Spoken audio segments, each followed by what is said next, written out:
Fala galera! Primeiramente sejam muito bem-vindos ao quadro aqui no meu canal que eu chamo de Hora da Física, onde eu sempre vou estar trazendo a abordagem de algum assunto de física, fazendo comentários e análises aqui sobre esse assunto, beleza? E em segundo lugar, eu te convido encarecidamente a se inscrever no meu canal.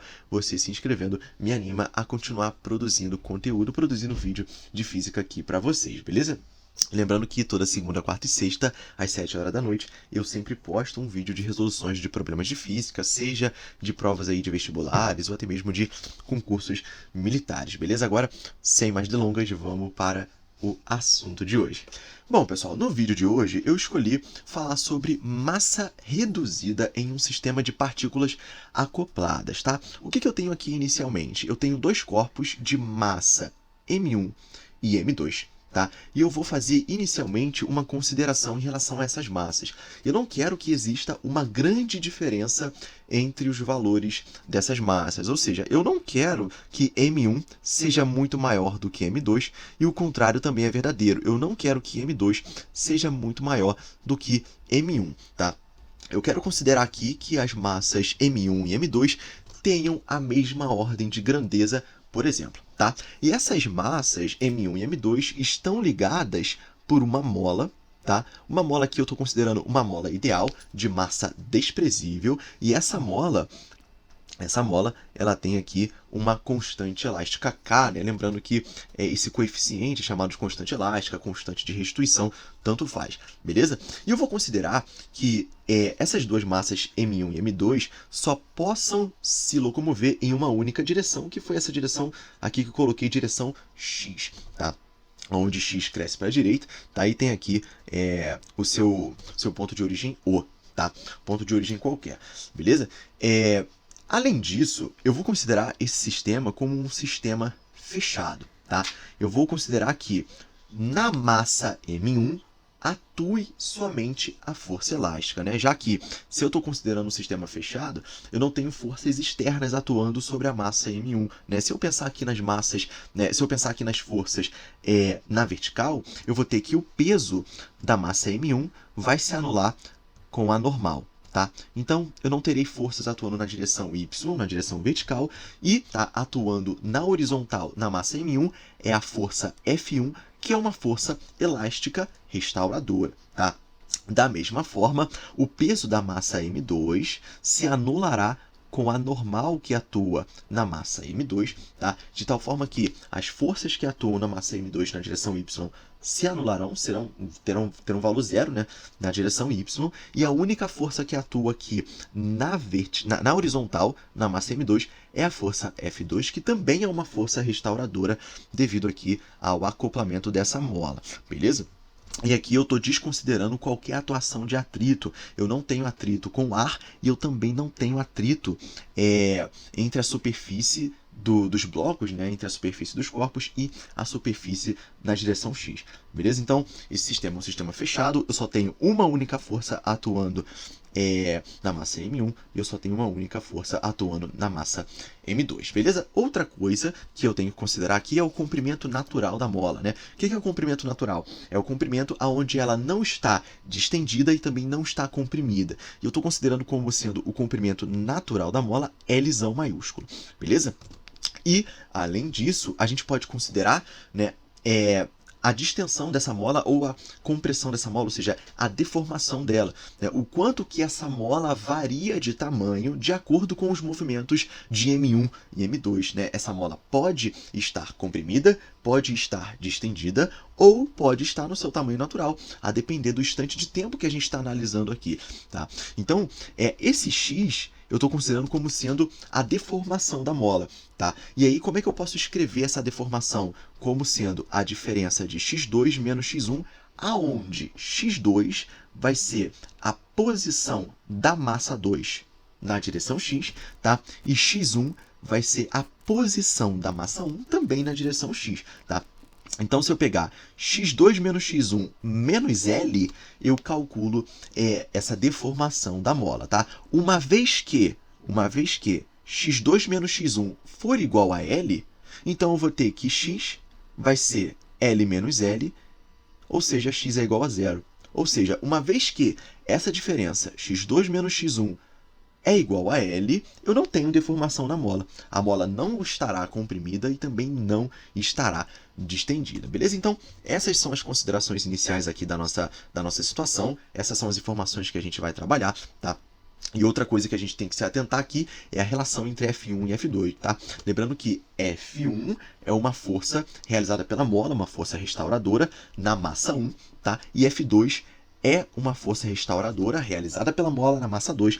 E uma coisa a se chamar a atenção aqui é que o módulo de F1 é igual ao módulo de F2, tá? Outra coisa também é que F1 e F2 terão sempre a mesma direção, tá? E, além disso, F1 e F2 terão sempre sentidos contrários, beleza?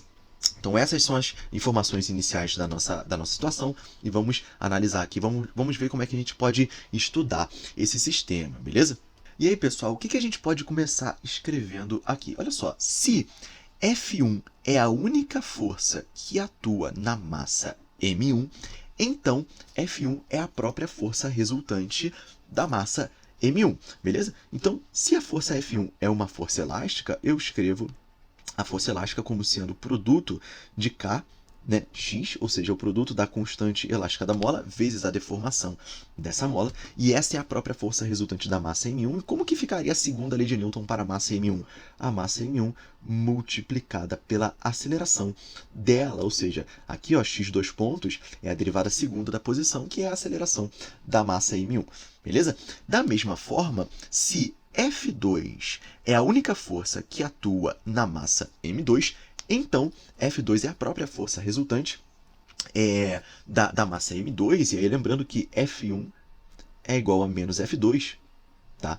Então, se F1 é Kx, então F2 vai ser menos Kx, que é a força elástica que atua na massa M2, tá? E a segunda lei de Newton para a massa M2 vai ser o produto da sua massa pela sua aceleração. E mais uma vez aqui, que eu poderia encontrar aqui a posição do centro de massa na direção x. Bom, pela soma das massas M1 mais M2, ok? Lembrando que, como essas duas partículas só se locomovem na direção x, então a posição y do centro de massa vai ser igual à posição z do centro de massa, que vai ser zero, tá ok? Então a gente não precisa se preocupar com isso aqui, tá?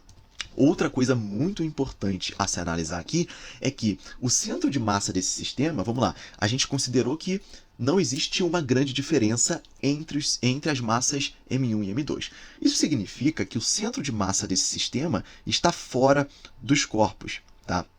Ao menos fora dos corpos, ou seja, está em alguma posição aqui nessa mola, tá ok? Então, a posição x do centro de massa depende da massa M1, depende da posição x1, depende da massa M2 e depende da posição x2 também, tá?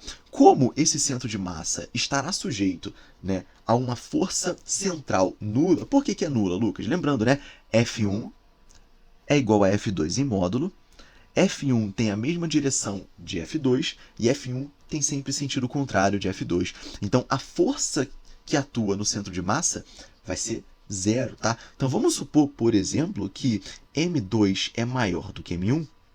Se M2 é maior do que M1, o centro de massa desse sistema estará mais próximo da massa M2. E esse centro de massa vai estar sujeito a uma força central nula devido às relações entre F1 e F2. Se a força central que atua no centro de massa é nula, então a velocidade do centro de massa é constante, ou seja, a derivada primeira da posição do centro de massa na direção x é constante. E a derivada segunda, que é a aceleração do centro de massa, vai ser zero, porque a força central que atua nele é zero. E aí, olha o que eu vou fazer. Eu vou pegar essa primeira equação, que eu vou chamar aqui de equação 1, e vou multiplicar ambos os membros por M2, tá? Então, do lado esquerdo, eu vou ter M2 vezes Kx, e do lado direito, M2 vezes M1 vezes a aceleração da massa M1, tá? E a equação 2, que é essa equação aqui de baixo, eu vou multiplicar toda ela por M1, tá? Então, o que eu vou ter do lado esquerdo da equação? Eu vou ter M1, que multiplica menos Kx, tá? É igual a M1 vezes M2 multiplicado pela aceleração do corpo 2, tá? A partir disso, eu vou pegar a equação, que eu vou chamar aqui de 3, na verdade é a mesma equação 1, né? Se a gente dividir por m2, eu vou pegar a equação 1 e vou subtrair da equação 2, tá? Então, daqui para baixo, o que eu estou fazendo? Eu estou fazendo equação 1 menos a equação 2. O que a gente vai tirar disso? Do lado esquerdo, eu vou ter kx, que multiplica m1 mais m2, tá? E do lado direito, eu vou ter m2 vezes m1 vezes x1, dois pontos, menos m1 vezes m2 vezes x2, dois pontos, tá? Eu vou ajeitar essa brincadeira, deixa eu puxar aqui um pouco para cima, vou ajeitar tudo isso, tá? Do lado esquerdo, né, eu vou ter menos kx. O que eu estou fazendo daqui para baixo, tá? Daqui para baixo, eu estou multiplicando toda essa igualdade por menos 1, tá? Multiplicando toda essa igualdade por menos 1, do lado esquerdo, como eu tinha kx que multiplica m1 mais m2, agora eu vou ter menos kx que multiplica m1 mais m2. Lembrem-se que lá do lado direito, em cima, eu tenho m1, m2, que multiplica x1 positivo. Como eu multipliquei por menos 1, eu vou ter m1, m2, que multiplica x1, dois pontos, negativo, tá? E aqui em cima, eu tinha m1, m2, que multiplica a aceleração do corpo 2, negativo. Como eu multipliquei por menos 1, eu vou ficar aqui positivo, tá ok? E olha só, o que eu vou fazer aqui? Eu percebi que eu tenho m1 multiplicado por m2 nas duas partes aqui do lado direito da equação. Então, eu vou colocar em evidência, tá? Do lado esquerdo, eu permaneço com menos kx, que multiplica m1 mais m2. E do lado direito, como é que funciona? Vai ficar m1 vezes m2, coloquei em evidência, que multiplica x2 menos x1, né? Ou seja, x2 menos x1, que é essa diferença aqui. O que eu estou diminuindo aqui? Eu estou fazendo a aceleração do corpo 2 menos a aceleração do corpo 1. Ou seja, isso aqui é uma aceleração relativa. Bom, e como é que vai ficar essa brincadeira aqui? Olha só, quem é essa diferença aqui? Ó? A gente acabou de descobrir que é uma aceleração relativa. Mas como que eu posso escrever x2, dois pontos, menos x1, dois pontos? Bom, lembrando lá de como a gente escreveu lá no início, né? Como que eu escrevo a deformação da mola? Bom, a deformação da mola é a diferença x2 menos x1 menos o tamanho original dela, né? Tamanho natural. Bom, se eu derivar toda essa equação duas vezes em relação ao tempo, eu vou ter que x, dois pontos, vai ser x2, dois pontos, menos x1, dois pontos. Tá? E esse L some porque a derivada de constante é zero. Tá? Ou seja, a aceleração do corpo 2 menos a aceleração do corpo 1, que essa é uma aceleração relativa, tá? É justamente x, dois pontos. E é isso que eu vou escrever aqui. Tá? Do lado esquerdo, a gente vai permanecer com menos kx, que multiplica m1 mais m2. Tá? E do lado direito, eu vou ter m1 vezes m2 multiplicado por x, dois pontos. Beleza? O que eu vou fazer agora? Eu vou isolar menos kx. Quando eu isolo menos kx, eu pego m1 mais m2 e coloco para o lado direito da equação, dividindo. Tá ok? E quando eu fizer essa expressão, olha aqui, ó. Quando eu pegar essa expressão dividindo, deixa eu pegar aqui, vou botar aqui para cima. Bom, aqui, ó, beleza. Quando eu pegar essa expressão dividindo, eu vou ter que menos kx vai ser m1 vezes m2 dividido por m1 mais m2 vezes x, dois pontos. Tá? E aqui a gente chega no nosso ápice deste vídeo, que é justamente essa expressão aqui. Tá? Pessoal, essa expressão aqui a gente chama de massa reduzida. O que eu estou escrevendo aqui? O que eu acabei de chegar de conclusão aqui? Eu cheguei à conclusão de que eu tinha um sistema de duas partículas e eu posso estudar esse sistema de duas partículas M1 e M2 como esse sistema estivesse constituído por uma única partícula que a gente chama de partícula fictícia. E essa partícula fictícia, ela tem uma massa fictícia que tem justamente esse valor. Percebam que isso aqui nada mais é do que a segunda lei de Newton dessa partícula fictícia, né? Ou seja, menos kx, tá? É igual a massa da partícula fictícia multiplicada pela aceleração dela, que é x 2 pontos. Tá ok?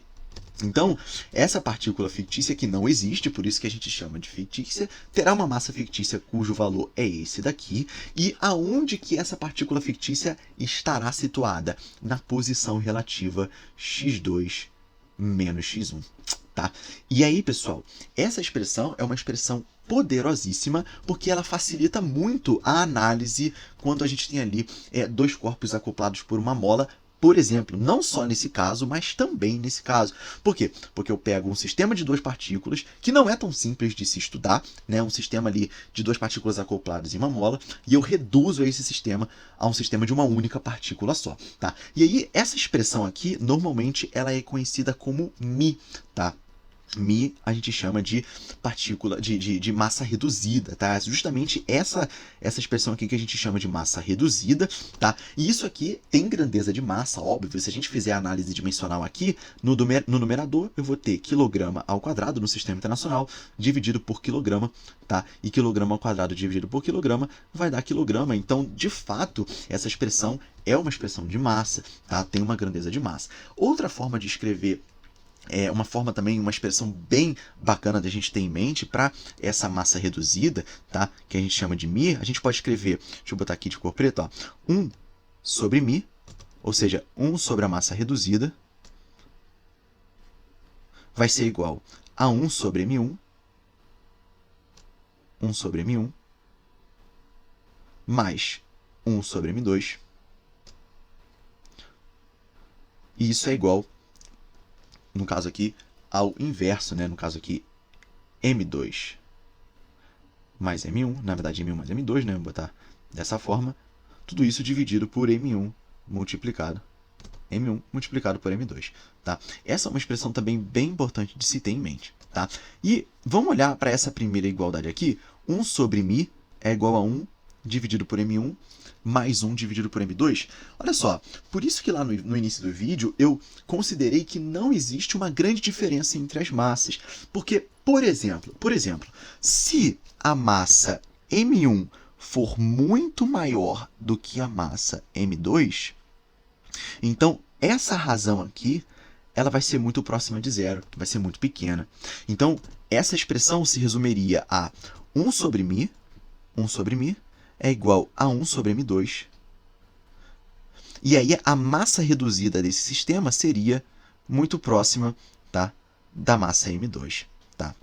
Então, eu não queria que a gente pudesse fazer essa aproximação, por isso que lá no início eu considerei que não existe uma grande diferença entre essas massas, porque eu queria chegar justamente nessa expressão aqui que a gente conhece de massa reduzida, e ela é poderosíssima para a gente poder facilitar a análise desse sistema aqui. Tá? E aí, olha só, se M1, fazendo uma última consideração, né, se M1 for muito maior do que M2, quando eu volto aqui, ó, para o meu esquema aqui, se M1 é muito maior do que M2, então a gente pode considerar que o centro de massa está muito próximo do centro de massa do corpo M1. Tá? A gente poderia considerar que o centro de massa desse sistema está muito próximo do centro de massa do corpo M1. Tá? E a gente poderia fazer aqui boas aproximações. Só que como eu não quero fazer boas aproximações, eu quero me deparar com essa expressão massa reduzida, eu considerei que não existe uma grande diferença entre essas massas. Beleza?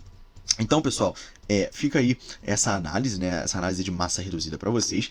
É uma expressão que aparece com muita frequência, tá? Quando a gente trabalha com um sistema de dois corpos e que facilita, né, a análise desse sistema. Beleza, pessoal? Eu espero que vocês tenham gostado aqui desse vídeo, espero que vocês tenham compreendido essa ideia de massa reduzida. Eu vou produzir outros vídeos falando ainda sobre massa reduzida, só que em outro contexto. Aqui eu coloquei no contexto de duas massas acopladas por uma mola, beleza? E para finalizar, né, eu não comentei essa expressão aqui, como isso aqui a gente chama de μ, tá?